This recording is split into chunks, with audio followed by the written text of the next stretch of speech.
Julie,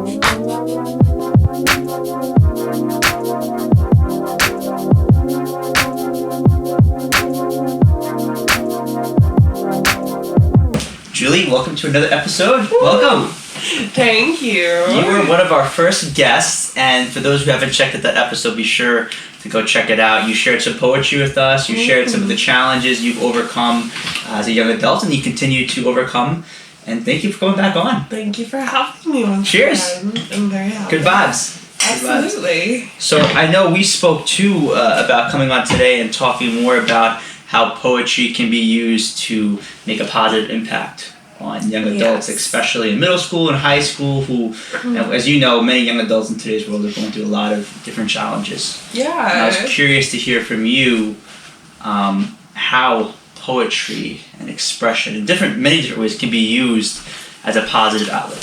Absolutely. So what I have learned throughout my life is that making connections and learning to communicate through both written and vocal expression has been a really, really deep and sometimes dark, sometimes very, very bright. It's been a struggle for me because when I was very young, I struggled a lot with social anxiety, panic, depression, and I was diagnosed with a very severe mental health condition from a young age.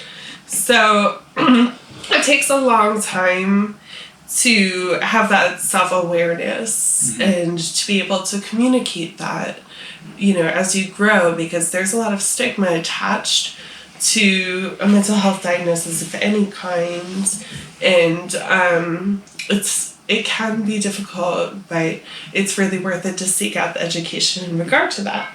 As for poetry, I've done things like taken a performance poetry class. I've gotten jobs in retail and really, really immersed myself in talk therapy, but especially what aided me the most in my journey has been those creative writing classes, because you're in a room with people who are all being so vulnerable.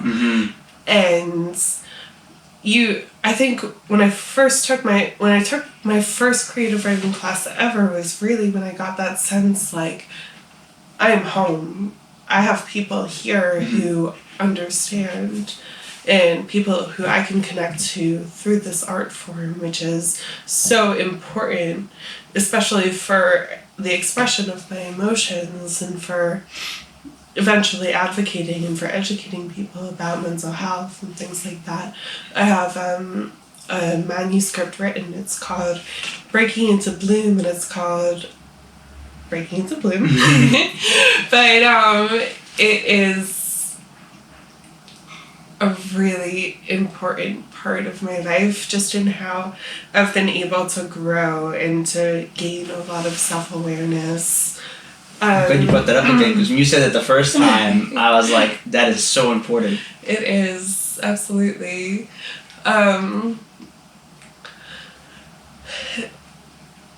Well, you mentioned before about the community, having that place where you come together and everyone feels like comfortable being themselves. Yeah. How important has that been in your life, with these different groups that you've been a part of? It's been amazing. So I went to Stony Brook University for my minor in creative writing, and I also took a few classes at the Southampton campus, and being a part of being in an educational setting that's so open and so understanding. One of my favorite classes was that performance poetry class that I took. My professor had us read and write and memorize and read, and we memorized each of our poems, and we actually recorded natural sounds to go along with those poems. Sounds relaxing already. Yeah, and I have such terrible performance anxiety, but that really brought me out of my shell, and to be able to, I spent days and hours, whether it be before class and I made a practice out of it where I would memorize my poem, I would write it by hand, I would record myself, and it really helps me also just communicate better in general, because I would have less of a block on my thoughts, and I would feel so good about what I have created that it enabled me to be more comfortable with sharing that. And it goes for every single creative writing class I've ever taken. The arts community, I think any arts community, of course, will always have its benefits. And being a part of that community is so important to me, was so important to me. I also volunteered in an open mic called Poetry Street, which is... Where's that located? It's in Riverhead. Yes, they have disbanded recently, but they're looking to do more events outside of it. And you're also part of Thrive, and you help volunteer there. Thrive Recovery Center, a great organization that supports people from all walks of life. Yes, exactly. Not just with substance abuse, but you can come there and never touch drugs, but if you want to be a part of a great community, it's a great place to go to. It really is. One thing I wanted to ask you is, you were talking about going out of your comfort zone, breaking out of your shell. I think, that's something that young adults face a lot, is that having that confidence to say, listen, it's okay to be different, it's okay to be unique, it's okay to try new things. Can you maybe talk about, for you, how was that experience, breaking away from different things that you maybe were just used to? What I needed to do the most, which is a very large part of my recovery, is to be able to discern who's looking out for me and who's not, what's a healthy person, what's a toxic person.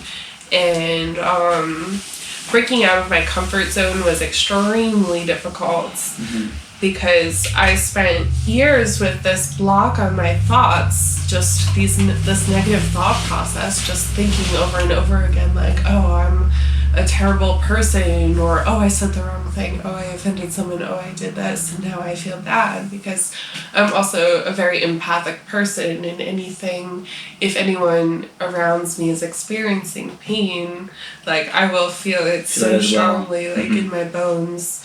But I really put myself in a place, because I really think that it's a very strong belief of mine that anyone from any walk of life needs connection, needs that community, needs to feel as if they're understood and as if they're not alone in life.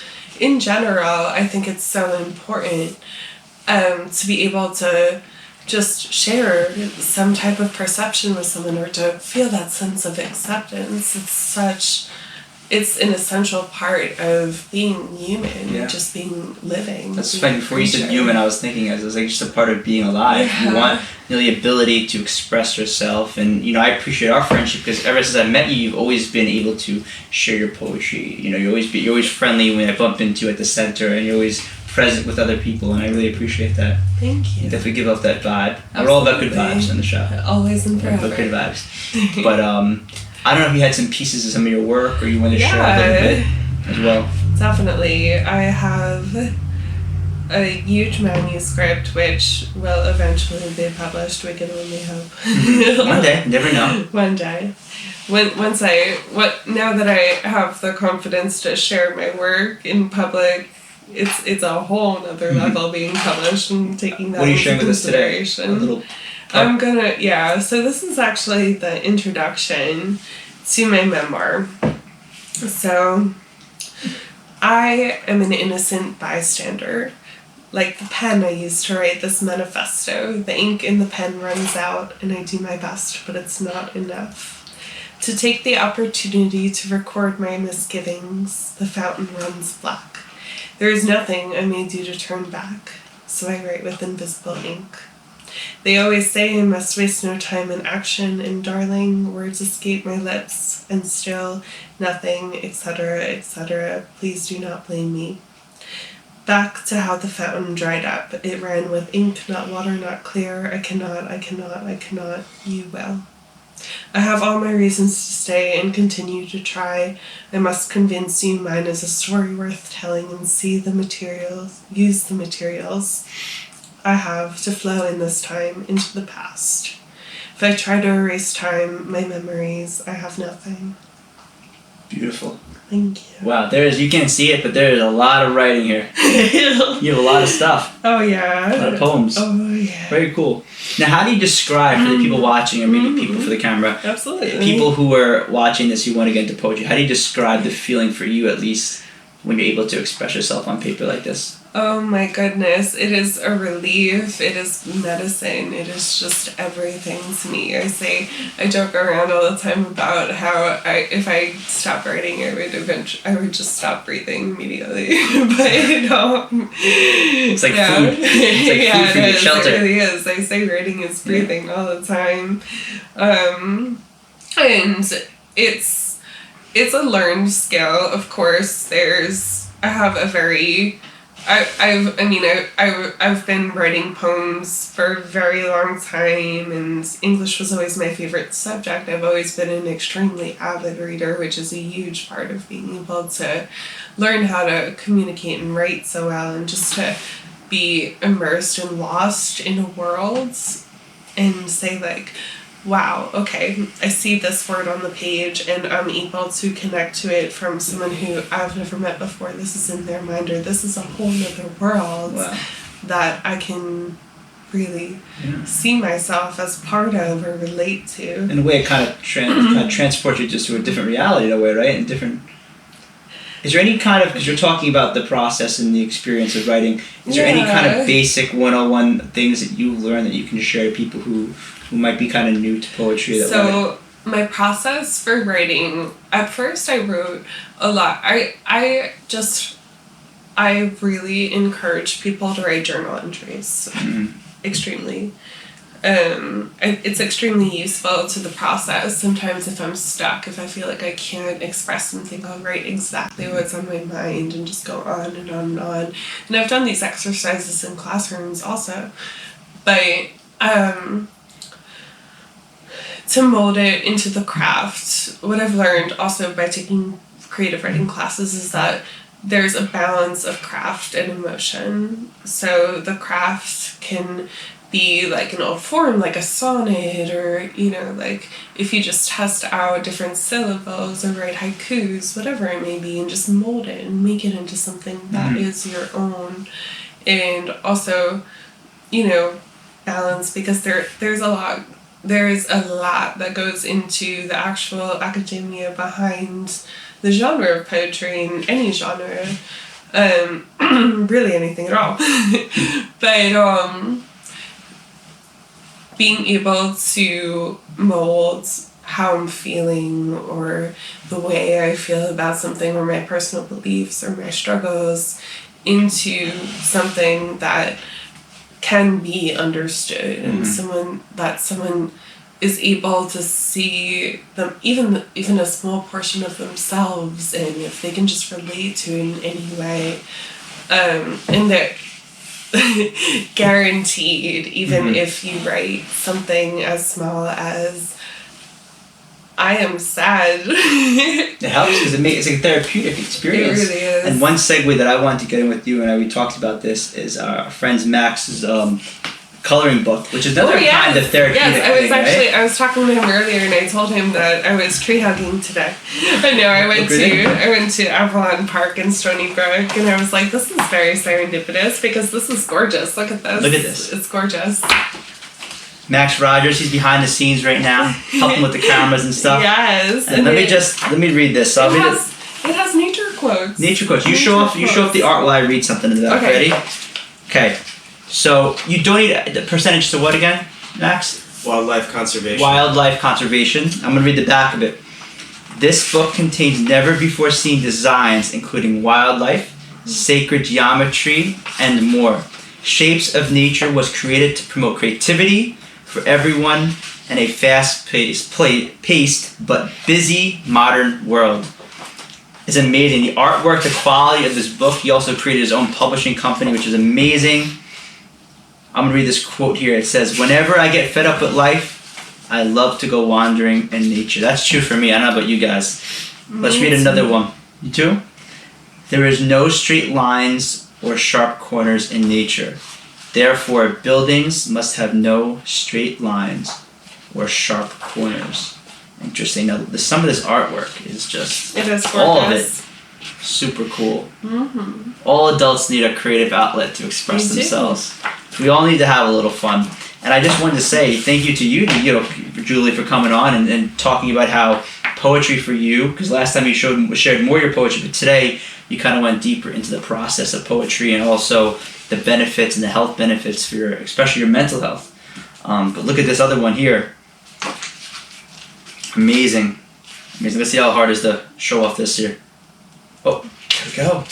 Some cool stuff. I'm going to post links in the description for Julie's work and as well as this amazing book. I feel like I'm modeling this book right here. Right. It looks great. But Julie, as always, thank you for coming on. Give me some love. Yes, Give me some love. As always, Yeah. you're always bringing good vibes to the set, and I really appreciate that. And you always got good energy, and it's always an honor and a privilege having you on. Oh, so thank you so again. much, Paul. It was an honor to be here as well. Yeah, happy you're second. You're a regular now. You're a VIP. You know what I mean? We'll have you on again soon. Okay? Absolutely. Cheers. Yes. Good vibes. Max Rogers, he's behind the scenes right now, helping with the cameras and stuff. Yes. So you donate the percentage to what again, Max? Wildlife conservation. Wildlife conservation. This book contains never before seen designs including wildlife, sacred geometry, and more. Shapes of Nature was created to promote creativity for everyone in a fast-paced but busy modern world. It's amazing. The artwork, the quality of this book. He also created his own publishing company, which is amazing. I'm going to read this quote here. It says, "Whenever I get fed up with life, I love to go wandering in nature." That's true for me. I don't know about you guys. Let's read another one. If you are fearful, a horse will back off. If you are calm and confident, it will come forward. For those who are often flattered or feared, the horse can be a welcome mirror of the best in human nature. Claire Balding. That's powerful. That's tiger. Is that tiger? I think it's a It's a cat. It's a cat. I'm a righteous cat with swing. And when I get down, I do my own thing. And here's the cover. Wow. That's beautiful. Amazing. Very cool. We're going to post a link on Amazon. You guys can check it out. Amazing guy. He also has another book on zoo animals as well. All right, guys. Nice. Thank you so much.